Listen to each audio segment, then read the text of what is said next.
Hi friends, ఈ క్లాస్లో మనం బేసిక్ ఎస్క్యూఎల్ స్ట్రక్చర్ గురించి తెలుసుకుందాం. సో ఈ బేసిక్ ఎస్క్యూఎల్ స్ట్రక్చర్లో మెయిన్గా 3 క్లాసెస్ అనేవి ఉంటాయి. ఒకటి వచ్చేసరికి select, from, where. So select ఏంటి అంటే, సో మనం ముందుగా ఏం చెప్పుకున్నాం, డేటా అనేది క్లయింట్ నుండి డేటాబేస్లోకి స్టోర్ చేస్తాము అండ్ డేటాబేస్ నుండి డేటా అనేది క్లయింట్కి రిట్రీవ్ చేస్తామని. సో రిట్రీవ్ చేయడానికి యూజ్ అయ్యేది ఏంటి, సెలెక్ట్ అని చెప్పుకున్నాం మనం లాస్ట్ క్లాసెస్లో. సో అంటే ఏంటి, ఇక్కడ సెలెక్ట్లోన మనకి కొన్ని కాలమ్స్ అనేవి మనకి టేబుల్లో ఉంటాయి కదా. సో మనం ఏంటని చెప్తున్నామంటే, ఒక కాలం పర్టికులర్ కాలం నేమ్ ఇచ్చి నాకు ఈ కాలం నేమ్ అనేది రిట్రీవ్ అవ్వాలి. సో క్లయింట్కి లేదంటే యూజర్కి ఈ కాలం తాలూకా ఇన్ఫర్మేషన్ అనేది రిట్రీవ్ అవ్వాలి అనేది మనం చెప్తామట. అలాగా మనం ఒకటైనా తీసుకోవచ్చు, రెండైనా తీసుకోవచ్చు, లేదంటే మొత్తం అన్ని కాలమ్స్ కూడా తీసుకోవచ్చు. మొత్తం అన్ని కాలమ్స్ కూడా తీసుకోవాలి అంటే మనం డైరెక్ట్గా స్టార్ అని ఇవ్వచ్చు. ఇలాగ A1, A2, A3 ఎన్ని ఉంటే అన్ని ఇవ్వాల్సిన అవసరం లేదు. మొత్తం కావాలి, మొత్తం రిట్రీవ్ అవ్వాలి ఇన్ఫర్మేషన్ అంతా కూడా అంటే మనం డైరెక్ట్గా స్టార్ అని యూజ్ చేయొచ్చు. లేదంటే పర్టికులర్గా నాకు ఆ కాలం మాత్రమే కావాలి అంటే మనం ఆ కాలం నేమ్ ఇచ్చి మనం దాన్ని రిట్రీవ్ చేసుకోవచ్చు. సో సెలెక్ట్ అనేది దానికి యూజ్ అవుతుంది. నెక్స్ట్ ఫ్రమ్ వచ్చేసరికి మనం ఒక కాలం నేమ్ అని ఇస్తున్నాం, సెలెక్ట్లో ఒక కాలం నేమ్ ఇస్తున్నాం, కానీ ఆ కాలం నేమ్ అనేది ఏ టేబుల్కి సంబంధించినది. R means relation. మనం టర్మినాలజీస్ చెప్పుకునేటప్పుడు రిలేషన్ ఈక్వల్ టు టేబుల్ అని చెప్పుకున్నాం, అంతే కదా. టేబుల్ని రిలేషన్ అని కూడా అంటాము DBMS లాంగ్వేజ్లో అని. సో ఇక్కడ ఏంటి, మనం సెలెక్ట్ అనేది ఒక కాలంని సెలెక్ట్ చేసుకున్నాం. ఈ కాలం అనేది ఏ రిలేషన్కి చెందినది, ఏ టేబుల్కి చెందింది అనేది ఆ టేబుల్ యొక్క నేమ్స్ అనేవి ఇస్తాం. సో ఇక్కడ సింగిల్ ఉండొచ్చు, డబల్ ఉండొచ్చు, ఎన్నైనా ఉండొచ్చు, నెంబర్ ఆఫ్ రిలేషన్స్ ఉండొచ్చు. అది ఫ్రమ్. వేర్ వచ్చేసరికి ఫర్ ఎగ్జాంపుల్ నాకు ఇంతమంది అంటే ఇప్పుడు ఈ కాలంలోన ఈ టేబుల్లో నాకు 900 మార్క్స్ కన్నా ఎక్కువ మార్క్స్ ఉన్నాయనుకోండి, 900 మార్క్స్ కన్నా ఎక్కువ ఉన్నోళ్ళవే కావాలి అని అన్నారనుకోండి, అప్పుడు 900 కన్నా తక్కువ ఉన్నోళ్ళు రావు. అంటే కండిషన్ అప్లై చేస్తున్నాం, అర్థమవుతుంది కదా. కండిషన్ ఏంటి, గ్రేటర్ దెన్ 900 కావాలి. సో 900 కన్నా ఎక్కువ ఉన్న మార్క్స్ తాలూకా కాలం మాత్రమే మనకి ఇక్కడ డిస్ప్లే అవ్వాలి. సో అది వేర్ కండిషన్. సో దీనికి మనం ఏంటి యూజ్ చేస్తాం, సో వేర్ అంటే ఏంటి, క్వశ్చన్ చేస్తున్నాం అంటే కండిషన్ అన్నమాట. సో ఇక్కడ మనకి కొన్ని టేబుల్స్ అనేవి ఉంటాయన్నమాట. సో ఇది బ్యాంకింగ్ సిస్టమ్ డేటాబేస్. సో ఏంటి, దీని ద్వారా మనకి క్వశ్చన్స్ అనేవి అడగడం జరుగుతుంది. సో బ్రాంచ్ వచ్చేసరికి B నేమ్ ఉంటుంది, BCT అసెట్స్. కస్టమర్ వచ్చేసరికి C name, C street, C city. ఇవి మనం కన్ఫామ్గా గుర్తుపెట్టుకోవాలి, ఎగ్జామ్స్లోనైనా ఇవి మనం బట్టి పట్టేయాలన్నమాట. సో వీటి ద్వారానే మనకి క్వశ్చన్స్ అనేవి అడగడం జరుగుతుంది. సో ఏంటి ఇక్కడ మనకి నార్మల్గా చెప్పాలంటే డేటాబేస్ అనేది ఏంటి అంటే, డేటాబేస్ మేనేజ్మెంట్ సిస్టమ్ అనేది ఏంటంటే, సో ఏంటి, set of programs with interrelated means ఏంటి, సో రిలేషన్స్. సో వాటి యొక్క మధ్య కామన్ రిలేషన్స్ అనేవి ఉండడం అన్నమాట. సో ఫర్ ఎగ్జాంపుల్ ఇక్కడ చూసినట్లయితే ఇక్కడ కస్టమర్ దగ్గర C నేమ్ అనేది ఉంది. సో దానికి ఇంటర్ రిలేటెడ్ ఏంటి, బారోవర్. సో అక్కడ కూడా C నేమ్ ఉంది కాబట్టి ఆ రెండు ఇంటర్ రిలేటెడ్. ఇక్కడ లోన్ దగ్గర చూసుకున్నట్లయితే లోన్ నెంబర్ ఇక్కడ ఉంది, బారోవర్ కూడా లోన్ నెంబర్ ఉంది. సో ఈ రెండు కూడా ఇంటర్ రిలేటెడ్ అయి ఉన్నాయి. సో ఏంటి, డేటాబేస్ మేనేజ్మెంట్ సిస్టమ్ అనే కానీ ఇంటర్ రిలేటెడ్ ఉండాలి. సో ఇక్కడ కూడా ఇంటర్ రిలేటెడ్ అనేవి ఉన్నాయి. సో మనం ఇది పక్కాగా గుర్తుపెట్టుకోవాలి. సో ఫస్ట్ క్వశ్చన్ వచ్చేసరికి find the names of all branches in loan relation.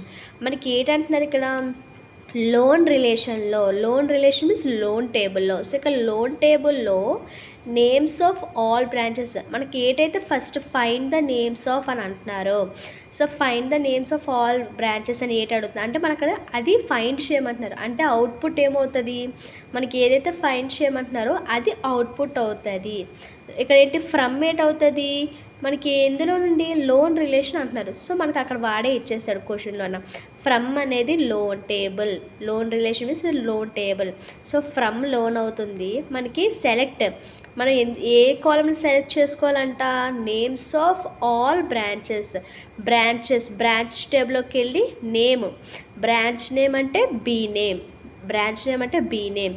So ఏంటి ఇక్కడ కానీ మనకేంటి ఇక్కడ లోన్ టేబుల్లో అడుగుతున్నారు. సో లోన్ టేబుల్లో బీ నేమ్ ఉందా? ఉంది. సో బీ నేమ్ అనేది ఫైండ్ అవుట్ చేయమంటున్నారు. ఎక్కడ ఉండాలంట? లోన్ టేబుల్లో ఉండాలి. సో మనం ఆ విధంగా సెలెక్ట్ అనేది నాకు బీ నేమ్ కావాలి. From which table? Loan table. So ఇది ఫస్ట్ క్వశ్చన్. మనం ఇలాగే రాసుకుంటాం, కానీ ఇక్కడ మనకి కండిషన్ అనేది లేదు. ఓకేనా? కండిషను అనేది ఉంటేనే మనం రాయాలి. అది బేసిక్ ఎస్క్యూఎల్ స్ట్రక్చర్ కదా, కండిషన్ వేరు ఉండాలి కదా అనేసి మీరు పక్కాగా ఏదో రాసేయకూడదు. అక్కడ కండిషన్ ఉందా లేదా ముందు చెక్ చేసి రాయాలి. సెకండ్ క్వశ్చన్ వచ్చేసరికి find all loan numbers for loan made at SBI branch with loan amount greater than 1200. So ఇక్కడ వచ్చేసరికి మనకి కండిషన్ అనేది ఉంది. సో ఏంటి మనకి ఇక్కడ find all loan numbers. All loan numbers means LNO loan number. So for loan made at ఏంటి ఎక్కడంట? లోన్లో. సో లోన్ టేబుల్లోన లోన్ నెంబర్ అనేది ఫైండ్ అవుట్ చేయమంటున్నారు. నెక్స్ట్ ఇక్కడ కండిషన్ ఏమైనా ఉందా? ఉంది. ఏం కండిషన్ ఉంది? ఇక్కడ మనకి ఒక పర్టికులర్ బ్రాంచ్ నేమ్ అనేది ఇస్తున్నారు. సో నాకేంటంటే ఈ లోన్ టేబుల్లో లోన్ నెంబర్ అనేది ఎక్కడ ఉండాలంట? పర్టికులర్ SBI బ్రాంచ్లోనే ఉండాలి. అది కూడా విత్ లోన్ అమౌంట్. ఎవరికైతే 1200 గ్రేటర్ దెన్ అమౌంట్ ఉంటుందో లోను, అది కూడా SBI బ్రాంచ్లోనే ఉంటుందో వాళ్ళ యొక్క లోన్ నెంబర్స్ అనేవి నాకు ఇన్ఫర్మేషన్ కావాలి. సో దాన్ని ఎలా రాసుకుంటాం? దీన్ని క్వైరీ అనుకుంటామట. Query means asking a question to table. మనం టేబుల్కి ఒక క్వశ్చన్ చేస్తున్నట్టు. సో సెలెక్ట్ మనకేం కావాలి? Loan number from loan table where మనకి ఏంటి ఒక పర్టికులర్ ఇచ్చారు కదా. So B name equal to SBI. So branch name అంటే B name equal to SBI and so దీంతో పాటు మనకి ఇంకేంటి అడిగారు? అమౌంట్ అంటే AMT. అమౌంట్ అనేది గ్రేటర్ దెన్ 1200 కూడా ఉండాలి. సో బీ నేమ్ SBI ఉండాలి, అమౌంట్ అనేది గ్రేటర్ దెన్ 1200 ఉండాలి. అప్పుడు అందులో లోన్ టేబుల్లో ఉన్న లోన్ నెంబర్స్ అన్నీ కూడా మనం ఏదైతే ఈ రెండింటిని సక్సెస్ చేస్తుందో, ట్రూ చేస్తుందో ఆ రోల్ నెంబర్స్ మాత్రమే, ఆ లోన్ నెంబర్స్ మాత్రమే మనకి రిట్రీవ్ అవ్వడం అనేది జరుగుతుంది. నెక్స్ట్ థర్డ్ క్వశ్చన్ వచ్చేసరికి find all loan numbers whose loan with loan amount between 9000 and 10,000. So ఇక్కడ మనకి ఏంటి అడుగుతున్నారు? లోన్ నెంబర్స్ అడుగుతున్నారు అంటే LNO. Next from a table? Loan table అని చెప్తున్నారు. ఇక్కడ ఏంటి? ఇక్కడ కండిషన్ వచ్చేసరికి వేర్ అమౌంట్ అనేది 9000కి 10,000కి బిట్వీన్ ఉండాలని చెప్తున్నారు. సో మనం దీనికి బిట్వీన్ అనే కీవర్డ్, సో ఆ ఆపరేటర్ని యూజ్ చేస్తే మనం రాస్తాం. Where amount between, where amount between, ఇక్కడ ఏదైతే ఉందో రాస్తాం. Where amount between 9000 and 10,000. So ఈ రెండింటి మధ్యలో ఉన్న ఈ అమౌంట్ తాలూకా లోన్ నెంబర్స్ మాత్రమే మనం రిట్రీవ్ చేస్తాము. Next find all customers who have loan. So ఏంటి ఇక్కడ? From the bank find their names and loan numbers. And మనకి ఇక్కడ ఏంటి అడుగుతున్నారు చూడండి. ఇప్పటి వరకు మనం సింగిల్ కాలమ్స్ని సింగిల్ టేబుల్స్ మాత్రమే చూస్తాం. ఇప్పుడు ఒకవేళ డబల్ ఇస్తే మనం దానికి జాయింట్ కండిషన్ అనేది అప్లై చేయాలి. అది ఎలా అప్లై చేయాలో చూద్దాం. ఫస్ట్ ఏం చెప్పారు? Find all customers who have loan. So ఇక్కడ ఏంటి? కస్టమర్స్ అనే వాళ్ళని మనం ఫైండ్ అవుట్ చేయమంటున్నారు. అలాగే ఎవరికైతే లోన్ ఉందో సో లోన్ నెంబర్ కూడా, సో లోన్ నెంబర్ అనేది కూడా, సో ఇక్కడ who have loan from the bank find their names and loan numbers. So ఇక్కడ మనకి ఏంటి క్వశ్చన్లో అడుగుతున్నారు?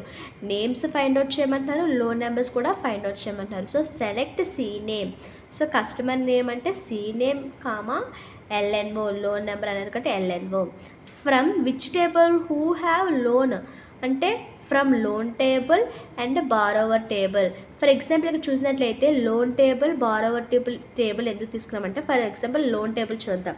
సో ఇక్కడ లోన్ టేబుల్ వచ్చేసరికి మనకి ఇక్కడ చూడండి, లోన్ టేబుల్లో మనకి ఏంటి ఉంది? బీ నేమ్ ఉంది, LNO ఉంది, అమౌంట్ ఉంది. కానీ మనకి అక్కడ కావాల్సింది ఏంటి? Loan number, C name.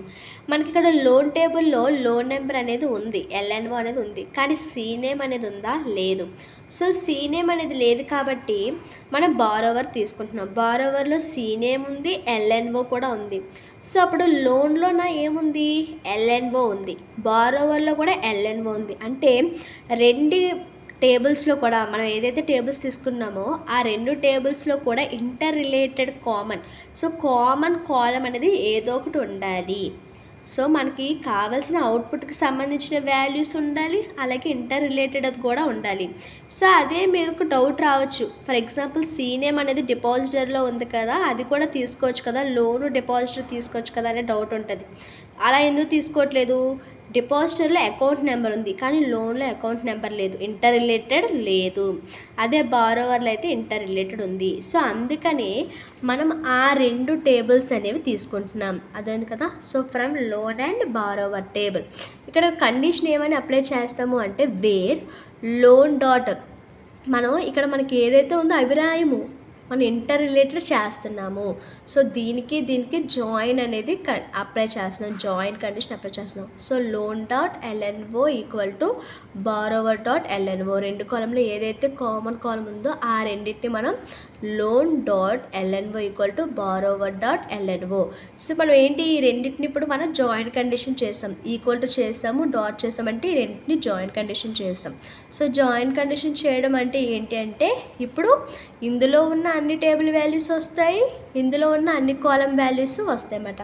So మనకి ఇందులో ఉన్నది ఏంటి B name, next loan number, next ఏంటి అమౌంట్, ఇందులో ఉన్న C name, loan number. So ఈ 5 మనకి ఏం కావాలన్నా వచ్చేస్తుంది.